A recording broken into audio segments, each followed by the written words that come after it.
नमस्कार। आज हम बात करेंगे एक ऐसी प्रॉब्लम के बारे में, बीमारी जो ऑलमोस्ट सभी घरों में देखने को मिलती है।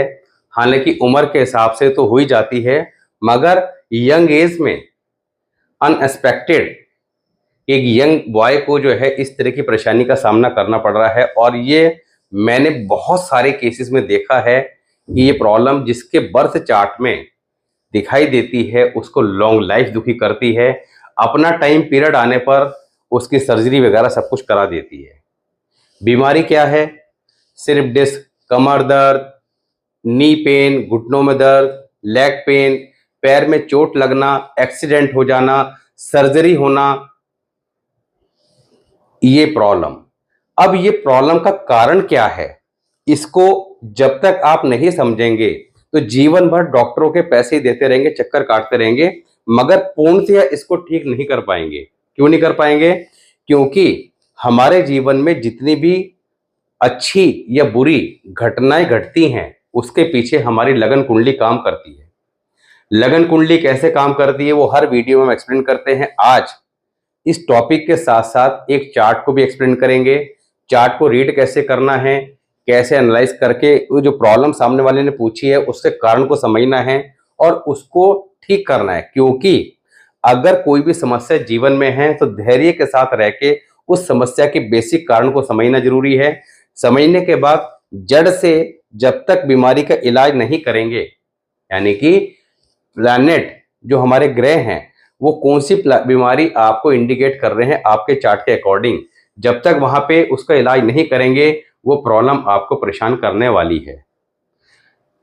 Activation age of planet, activation age of sign, इन सब की जब हमने बात करी थी तो उस पर्टिकुलर टाइम पीरियड में जब वो प्लैनेट एक्टिवेट होगा तो अपना नेगेटिव रिजल्ट ज्यादा देगा।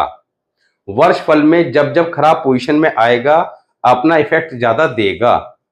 तो ये बात हमें समझनी है। मगर आज हम इस बात पे भी बात करेंगे कि अगर किसी व्यक्ति को कोई कुंडली देखने नहीं आती मगर इन सभी समस्याओं से परेशान है या उसके परिवार में कोई व्यक्ति परेशान है तो क्या कार्य वो करके इन प्रॉब्लम्स को रिड्यूस कर सकता है, कम कर सकता है। हालांकि जब हम कुंडली के माध्यम से किसी समस्या का समाधान करते हैं तो इसको ऐसे समझेंगे कि जब आप किसी डॉक्टर को दिखाने गए तो पहले के समय में डॉक्टर क्या करते थे कि आपको चेक किया, नब्ज चेक करी, स्टमक पे आपके हाथ रखा, चेक किया और बीमारी को डायग्नोस कर लिया, दवाई लिख दी। मगर आज के समय में डॉक्टर कितना भी पढ़ा लिखा क्यों ना हो वो टेस्ट करवाएगा। तो जो टेस्ट आते हैं वो जस्ट लाइक एक रिपोर्ट होती है जिसको देख के एग्जैक्टली क्लियर हो जाता है कि किस चीज की बॉडी में डेफिशिएंसी है जिसके कारण ये प्रॉब्लम हुई और उसका ट्रीटमेंट डॉक्टर कर देता है।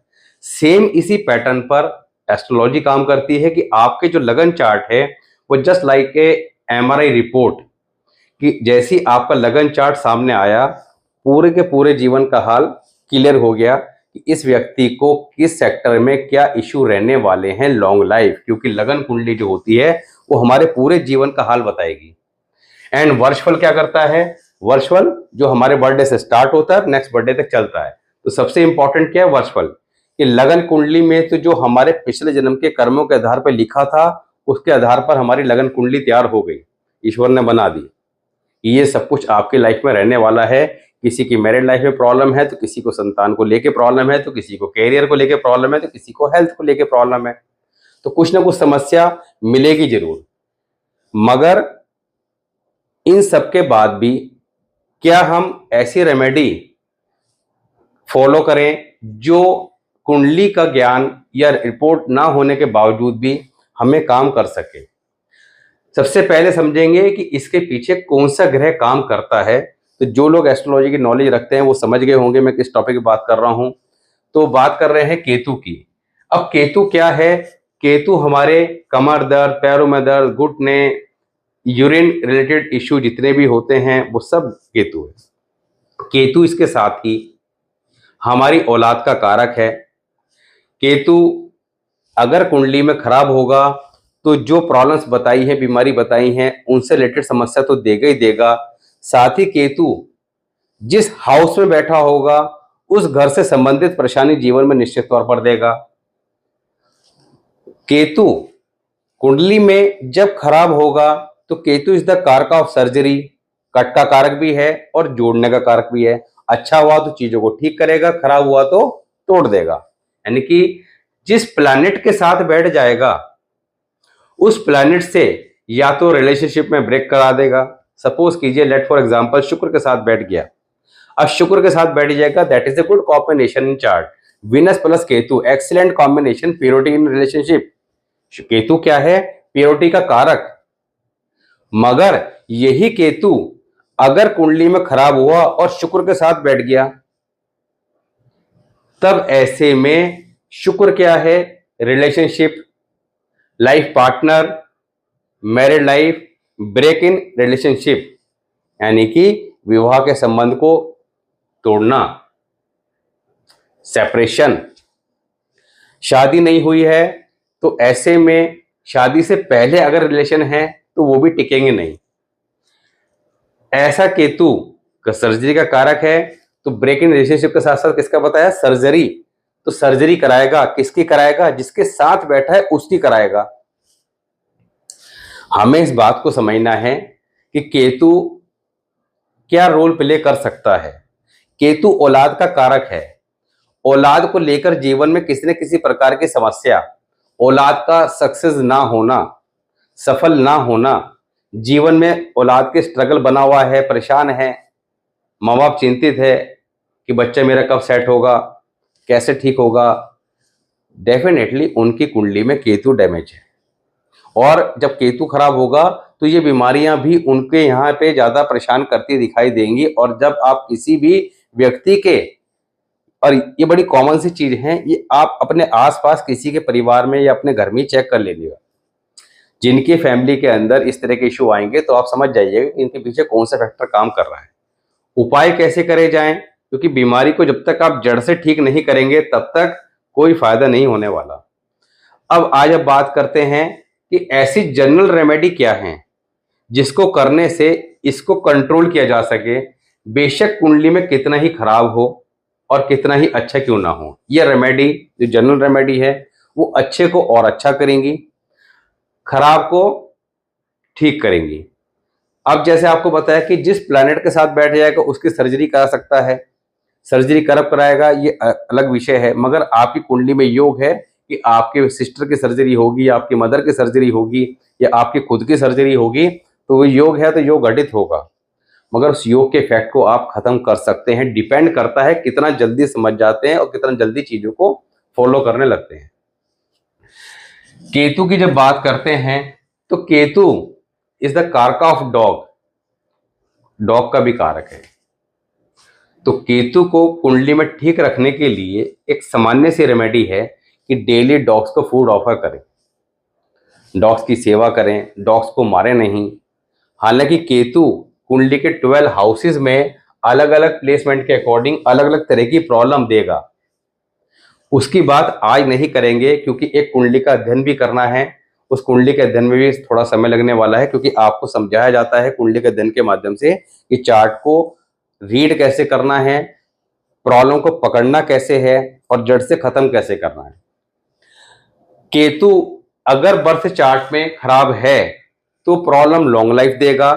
वर्षफल में जब आएगा और खराब पोजीशन में मूव करेगा तो उस साल वो प्रॉब्लम बढ़ जाएगी। ऐसी प्लैनेट की एक्टिवेशन एज की जब हमने बात करी थी उस समय वो प्रॉब्लम बढ़ जाएगी। जैसे केतु की एक्टिवेशन एज क्या है? 48। तो 48 से लेकर 50 यानी कि 48 और 49 2 साल उसकी एक्टिवेशन एज है।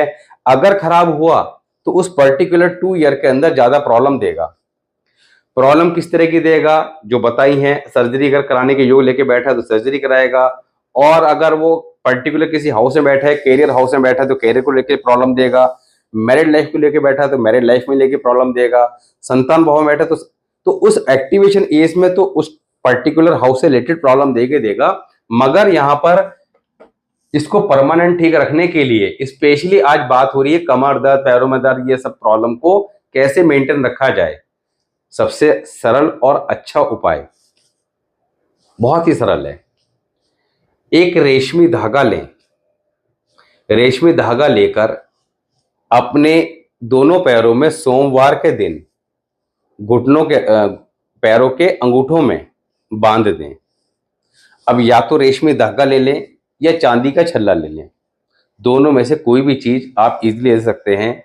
चांदी का छल्ला थोड़ा सा कॉस्टली हो सकता है, तो उसको आप अगर अभी नहीं भी ले सकते तो रेशमी धागा मात्र आपको 1 या 2 रुपए का 1 मीटर मिल जाएगा किसी पूजा की दुकान से। थोड़ा सा मोटा होता है रेशमी धागा, आप बोलेंगे तो वो मिल जाए।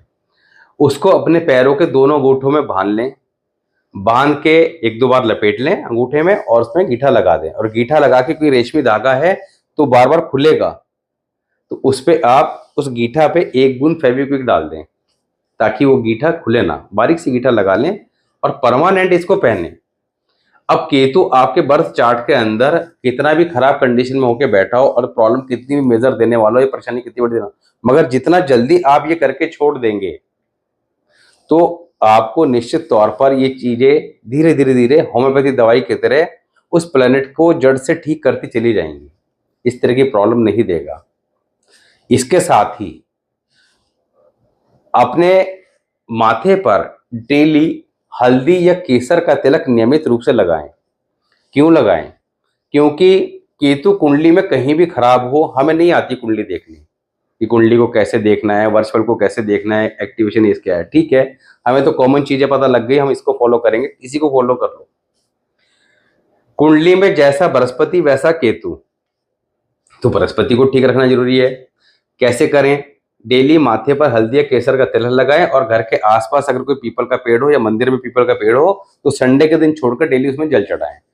स्ट्रीट डॉग्स की सेवा करें। ये तीनों रेमेडी जब आप फॉलो करेंगे, एक तो धागा बांध के छोड़ दी या चांदी के छल्ले पहन के छोड़ दिए, दूसरा पीपल पे जल और डॉग्स की सेवा, इसे करने से आपके जीवन में व्यर्थ की भागदौड़ जो लगी हुई है, क्योंकि केतु क्या है, पैरों के चक्कर का कारक, पैर है तो पैरों का कारक है, खराब होगा तो जीवन में व्यर्थ की भागदौड़ पैदा करेगा, काम ना बनना, व्यर्थ की भागदौड़ लगे रहना, ये सारी परेशानी ऐसे जातक के जीवन में रहती है।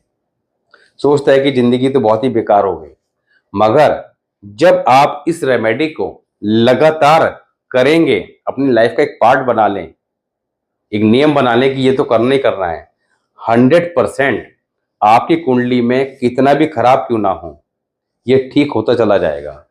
ठीक होने पर आपकी ये जो प्रॉब्लम्स है इनको तो ठीक करेगा ही करेगा, साथ ही आपकी औलाद पर भी इसका पॉजिटिव इफेक्ट जाएगा, क्योंकि हमारे पूरे परिवार की कुंडलियां एक दूसरे से कनेक्ट होती है। If there is a problem in one chart, for example in Ketu is bad in father chart, definitely the Jupiter is bad in his son chart। पूरे परिवार की कुंडली आप अलग अलग एनालाइज करेंगे तो आपको कॉमन समस्याएं निकल के सामने निश्चित तौर पर आएगी। आप एक जना अगर उपाय करता है तो उस उपाय का लाभ करने वाले को तो मिलेगा ही मिलेगा, मगर साथ ही उसके परिवार वालों को भी अवश्य मिलेगा। तो यहां पर इसको ठीक रखने के लिए, क्योंकि अगर ये सर्जरी का योग बना के बैठा है और आप ये चीजें लगातार कर रहे हैं तो उस योग के इफेक्ट को या तो ये खत्म कर देगा या इतना माइनर ले आएगा कि कोई हल्का फुल्का सा इवेंट के 1-2 घंटे में गए और आगे डॉक्टर के होके रह जाएगा। इस तरह से रेमेडीज काम करेंगी, होम्योपैथी दवाई की तरह ये स्टैंडर्ड रेमेडी है। स्पेसिफिक रेमेडी की जब बात करते हैं तो उसके लिए हमारे पास एमआरआई रिपोर्ट यानी कि हमारी जन्म कुंडली का होना जरूरी है, और उसके माध्यम से हम 2 मिनट में चेक करके कि ये प्रॉब्लम लगन कुंडली के अनुसार किस कारण है और उसका उपाय जो वर्षफल कुंडली है उसके अकॉर्डिंग करके फटाफट चीजों को सेटल करो। तो वर्षफल इज मोस्ट इंपॉर्टेंट। तो अभी समझते हैं उदाहरण के माध्यम से कि किसी कुंडली को अध्ययन करना कैसे है, उपाय करने की टेक्निक क्या है, आजीवन क्या करना है, वर्षफल के अनुसार क्या करना है, ताकि प्रॉब्लम्स को इजीली कंट्रोल किया जा सके। क्योंकि वर्षफल जब जब आएगा, वर्षफल आपका नया साल है, जन्मदिन है आपका, जन्मदिन से स्टार्ट होता है, तो समझ जाइए कि आपका जन्मदिन आ रहा है और आपका नया साल शुरू होने वाला है। तो हमें अपने नए साल को खुशी खुशी जाए, अच्छा जाए, परेशानी अगर उसमें लिखी है तो उसको कैसे डील करना है, ये सारी बात जब समझ जाएंगे तो you can definitely easily manage your life। तो अभी बात करते हैं एक एग्जाम्पल कुंडली की। अभी यहाँ पर एक चार्ट लेंगे आज मिस्टर यश। यश की डिटेल है 9 सितंबर सन 2008 रात के 12:40 दिल्ली। अभी 2008 के हिसाब से इनकी 16 वर्ष की आयु पूरी होने जा रही है, यानी कि 9 सितंबर को ये 16 साल के हो जाएंगे। एक बच्चा है। इनका प्रश्न जो है वो है हेल्थ इशू। अब हेल्थ इशू की जब बात करते हैं तो आपको बताया है कि what is health. Health is moon. Moon is peace of mind, moon is health, moon is happiness, moon is liquid cash. All thing are moon. अब चंद्रमा कुंडली के अंदर सबसे पहले हम देखेंगे कहां बैठा है, 7th हाउस में बृहस्पति के साथ बैठा है। अगर आप इस चार्ट को देखेंगे तो देखते ही कहेंगे कि गज केसरी योग कुंडली में बना हुआ है। एक्सीलेंट योग। ऐसा जातक राजा के समान जीवन जीने वाला, धनवान, ये वो। मगर यहां पर ये चंद्रमा खराब हो रहा है। खराब हो रहा होगा तभी तो हेल्थ इशू आ रहे हैं। सीधी सी बात है, अगर हेल्थ इशू आ रहे हैं तो आप पकड़ो सबसे पहले कि चंद्रमा कहाँ है कुंडली में। चंद्रमा को पकड़ लिया। तो आज कैसे समझते हैं कि जो चंद्रमा हमें अच्छा दिखाई दे रहा है वो अच्छा ना होके खराब पोजीशन में है। तो या इनका ये लगन चार्ट है। लगन चार्ट में समझते हैं मिथुन लगन की कुंडली है। केतु 2nd हाउस में है, sun and Saturn 3rd house, Mercury, Mars and Venus 4th house, Jupiter and moon 7th house, Rahu 8th house. और ये इनका वर्षफल है। तो यहां पर इस चार्ट की अगर हम बात करते हैं तो सबसे पहले केतु कहां पर बैठे हैं, 2nd हाउस में। 2nd हाउस की जब हम बात करते हैं तो सबसे पहले हम कालपुरुष कुंडली को पकड़ेंगे। कालपुरुष कुंडली के हिसाब से ये पहला घर है और ये दूसरा घर है। दूसरा घर यानी कि 2 नंबर की राशि। तो 2nd हाउस में 2 नंबर की राशि यू में कंसीडर कालपुरुष कुंडली बना लेंगे। इसको ऐसे समझ लीजिए कि इसी कुंडली को यहां पर हमने बढ़ा दिया। अब ध्यान से समझेंगे, आपने अपनी कुंडली को भी इसी प्रकार सेट करना है और उसके बाद फिर इन चीजों को समझने की कोशिश करनी है। ये हमने क्या बना दी, कालपुरुष कुंडली।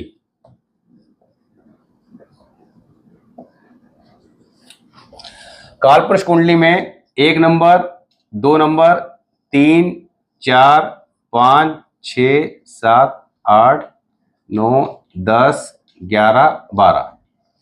ये कालपुरुष कुंडली हो गई। ये आपकी वैदिक ज्योतिष पर आधारित कुंडली हो गई।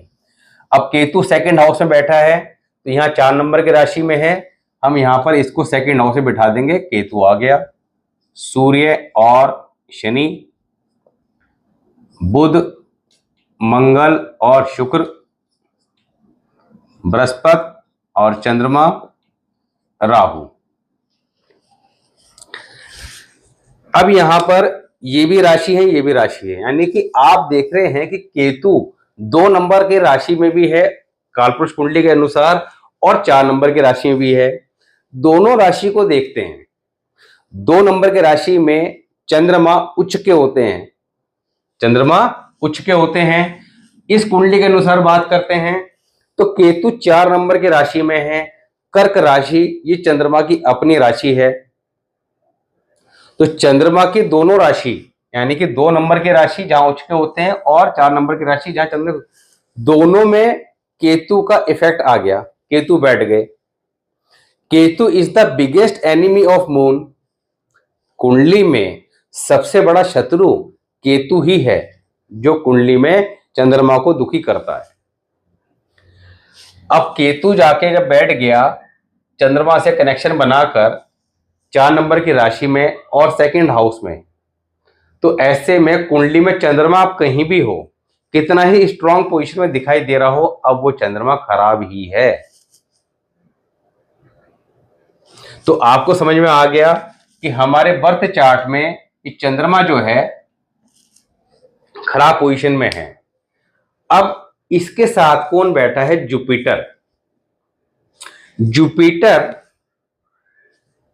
सेवेंथ हाउस चंद्रमा के साथ बैठा है, चंद्रमा का मित्र है। जुपिटर को चंद्रमा को सपोर्ट करना चाहिए, मित्र है, मगर सपोर्ट कब करेगा? जब खुद ही ठीक हो। Jupiter seventh house is not a good placement of Jupiter. Jupiter के पूरी कुंडली में 3 ही घर सबसे ज्यादा खराब माने गए हैं, 6th हाउस, 7th हाउस और 10th house. Normally 6th house, 7th house और 10th हाउस, नॉर्मली इन घरों में जुपिटर को खराब माना गया है। हालांकि यहां पर बैठकर अच्छा रिजल्ट भी दे सकता है, वो डिपेंड करता है बाकी अदर प्लैनेट की पोजीशन पर नॉर्मली जुपिटर 7th हाउस में अच्छा रिजल्ट नहीं देता। अब जुपिटर 7th हाउस में बैठा है, राशि 9 नंबर की है, दैट इज ओके, अच्छा है। अब करेगा क्या? जुपिटर 7th हाउस क्या रिजल्ट देता है, ये आपको बताया था कि जुपिटर 7th हाउस, मार्स कुंडली में खराब, केतु कुंडली में खराब। अब खराब जुपिटर बैठ के चंद्रमा के साथ, तो जब जुपिटर जो चंद्रमा का मित्र था वो खुद ही पहले बीमार है, परेशान है, वो चंद्रमा को क्या हेल्प करेगा? तो ये जो गज केसरी योग था, अब ये क्या हो गया? नेगेटिव रिजल्ट देगा, पॉजिटिव रिजल्ट कुंडली में नहीं देगा। मोस्ट इंपॉर्टेंट थिंग कि ईश्वर ने एक कॉम्बिनेशन दिया, वो अच्छा था मगर दे रहा था उल्टे रिजल्ट। उसके पॉजिटिव रिजल्ट कैसे लें, ये एस्ट्रोलॉजी है, ये लाल किताब की स्पेशलिटी है। उसकी बात अभी करेंगे रेमेडीज की। तो केतु जो है यहाँ पर 2nd हाउस में बैठ के खराब हो गया, खराब केतु 2nd हाउस में बैठ गया तो परिवार के अंदर भी ये परेशानी पैदा करेगा, उसकी बात अभी हम ज्यादा नहीं करते। सूर्य और मंगल, सूर्य और शनि 3rd हाउस में बैठे हैं। सूर्य शनि कुंडली में जब कभी भी इकट्ठे होंगे तो कुंडली के अंदर मंगल खराब हो जाएगा, और मंगल का प्लेसमेंट 4th हाउस में ऑलरेडी खराब है। जातक का स्वभाव के अंदर एग्रेशन, गुस्सा पैदा करेगा, नाक पे मक्खी नहीं बैठने देते ऐसे लोग, गुस्सा नाक पे धरा रहता है। चंद्रमा का घर है, खराब मंगल बैठ गया, मंगल 4 इज वेरी ऑलरेडी बैड। अब ऐसे में बैठ गया तो यहां पर जातक के पीस ऑफ माइंड नहीं रहेगा, मन हमेशा अशांत रहेगा, गुस्सा, चिड़चिड़ापन ये रहेगा, समय के साथ, उम्र के साथ बढ़ता चला जाएगा। बुध मंगल शुक्र का कॉम्बिनेशन बैठ गया, अब मंगल खराब, बुध को भी खराब करेगा और शुक्र को भी खराब करेगा। इसका लाइफ पार्टनर भी गुस्से वाला आएगा, मैरिड लाइफ में लड़ाई झगड़ा रहेगा, 2 विवाह के लोग कुंडली में बन जाते हैं। तीसरा, राहु 8th हाउस का राहु अच्छा हुआ तो विदेश योग, खराब हुआ तो जेल योग। ऐसे जातक को जीवन में एक बार जज के सामने पेश अवश्य होना पड़ता है, कोई ना कोई कोर्ट केस 8वें घर का राहु देता जरूर। अब यहां पर राहु अगर अच्छा हुआ तो टेक्निकल माइंड देगा, रिसर्चेबल माइंड देगा। ऐसे जातक रिसर्च के क्षेत्र में बहुत ज्यादा तरक्की करते हैं, लॉजिकल माइंड होता है, विदेश जाते हैं, धन प्राप्त करते हैं। मगर यही राहु खराब हुआ तो जेल भिजवा देगा। अब ये राहु समझिए, यहां पर मैरिड लाइफ में ट्रबल, 2 विवाह के योग, तो कोर्ट केस की स्थिति बनती दिखाई दे रही है, वो राहु भी इंडिकेट कर रहा है। ऐसे जातक के रिश्तेदार जीवन में इनसे जेलस बहुत करते हैं, नजर बड़ी जल्दी लग जाती है ऐसे जातकों को। करना क्या है, दैट इज इंपॉर्टेंट। सूर्य शुक्र के कॉम्बिनेशन है, मंगल खराब और शुक्र भी खराब, तो शुक्र वैसे भी खराब हो रहा है, ऊपर से 6 नंबर के साइन में है, तो शुक्र तो यहां कुंडली में पूरी तरह डैमेज हो गया। शुक्र खराब तो आपको पीछे एक रूल कराया था कि कुंडली में शुक्र खराब तो चंद्रमा ऑलरेडी खराब। दूसरा रूल क्या है कि कोई प्लैनेट कहीं बैठा हो तो उस घर के मालिक और कारक की कंडीशन पे उनका रिजल्ट डिपेंड करता है। हमारा मेन फोकस चंद्रमा पे है। चंद्रमा और बृहस्पति कहां बैठे? 7th हाउस में। इस घर के मालिक और कारक नेचुरल कौन है? कालपुरुष कुंडली के अनुसार, कालपुरुष की कुंडली के अनुसार 7 नंबर के राशि और 7th हाउस के जो नेचुरल कारक है वो मरकरी है, और ऑनर क्या है? जो विनस। दोनों के दोनों खराब मंगल के साथ बैठ गए 4th हाउस में। अब मंगल ने दोनों को खराब कर दिया, तो इसी वजह से ये प्लैनेट एक तो ऑलरेडी अपने आप अदर रूल की वजह से बैड हो रहे थे, ऊपर से जिस घर में बैठे हैं उसका मालिक भी, तो मैरिड लाइफ में डिस्टर्बेंस तो रहेगा ही रहेगा। करना क्या है, दैट इज इंपॉर्टेंट। अब यहां पर बात करते हैं, वर्षफल पे आ जाते हैं। वर्षफल में कौन सा प्लैनेट अच्छा है, कौन सा खराब है, सबसे पहले तो ये चेक करना पड़ेगा। वर्षफल में मंगल फर्स्ट हाउस में आया हुआ है, दैट इज ग्रेट राज योगा। मगर क्या ये मंगल अच्छा है? नहीं, मंगल खराब है। बिकॉज जब रूल लगाएंगे, राहु कहाँ है? पांचवें घर में। पांचवें घर का राहु कुंडली में जब प्लेस्ड होगा, मंगल कुंडली में कहीं भी हो, अब खराब रिजल्ट देगा। मगर इस वर्षफल में इस मंगल का कोई उपाय नहीं होगा, क्योंकि ये अपने पक्के घर में है। अकॉर्डिंग टू रूल, पक्के घर का प्लैनेट जो होता है उसको ग्रह फल का प्लैनेट बोलते हैं, जिसका उपाय आप नहीं कर सकते। करना क्या है, कैसे इसको पकड़ेंगे, उसको समझेंगे। दूसरा, चंद्रमा जिसकी हेल्थ की बात कर रहे थे, वर्षफल के अंदर बृहस्पति और चंद्र दोनों के लिए ही 6th हाउस खराब है। 6th हाउस के अंदर चंद्रमा और बृहस्पति दोनों ही खराब रिजल्ट देते हैं। दोनों के दोनों कहां पे आ गए? 6th हाउस में। That is not good. तो यहां पर पहले तो इस राहु का उपाय करना होगा। दूसरा, इस मंगल को कैसे कंट्रोल करना है। मंगल के साथ बुध और शुक्र आ गए, उधर चंद्रमा, स्थिति काफी खराब है। करना क्या है, लगन कुंडली के अनुसार ऐसे जातक को आजीवन अपने माथे पर एक तो हल्दी या केसर का तिलक लगाना चाहिए, ताकि इस केतु को सेटल किया जा सके। दूसरा, इनको हमेशा रेड कलर के गारमेंट यूज करने चाहिए, ब्लू ब्लैक अवॉइड करने चाहिए। इन ऐसे जातक के घर के पानी की जो टंकियां होती हैं उनमें अक्सर जल्दी लीकेज देखने को मिलती है, तो उसको इमीडिएट ठीक कर लेना चाहिए, कभी नहीं। दूसरा, 3 मिट्टी के डॉग जिनका मुंह बंद हो, स्टैंडिंग पोजीशन में अपने घर में हमेशा रखें या कुत्ता पाल लें। गले में चांदी की चेन डाल के रखें। ये सारे कार्य ये लगातार करें। दुर्गा चालीसा का नियमित रूप से पाठ करें, इनसे इनको जीवन में अवश्य लाभ होगा। बात करते हैं स्पेसिफिक रेमेडी की, उसके लिए क्या करना है।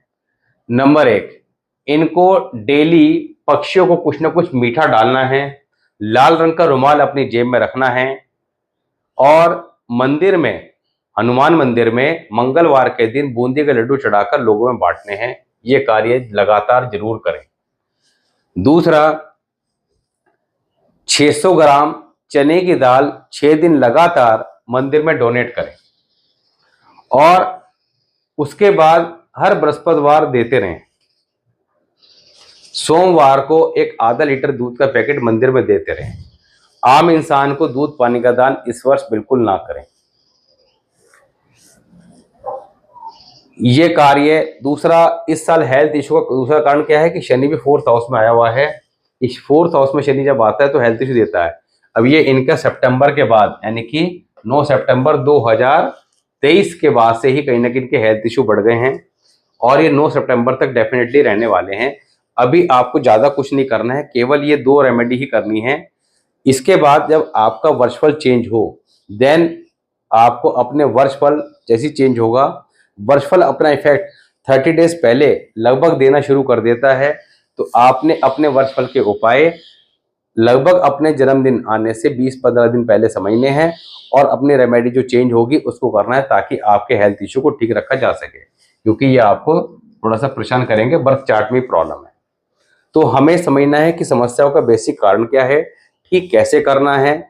छोटी छोटी रेमेडी है। क्या रेमेडी बताई? चने की दाल। चने की दाल कितने की आती है? 50, 60, 70 रुपए की।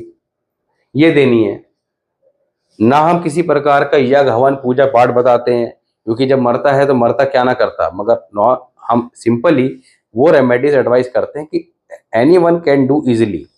धर्म स्थान आपके घर के आसपास मिल ही जाएगा, दाल इजीली आप कर ही सकते हैं। तो वेरी सिंपल काम, आपको पता है कि आप क्या कर रहे हैं और सेल्फ कर रहे हैं। तो ये रेमेडीज आप करें।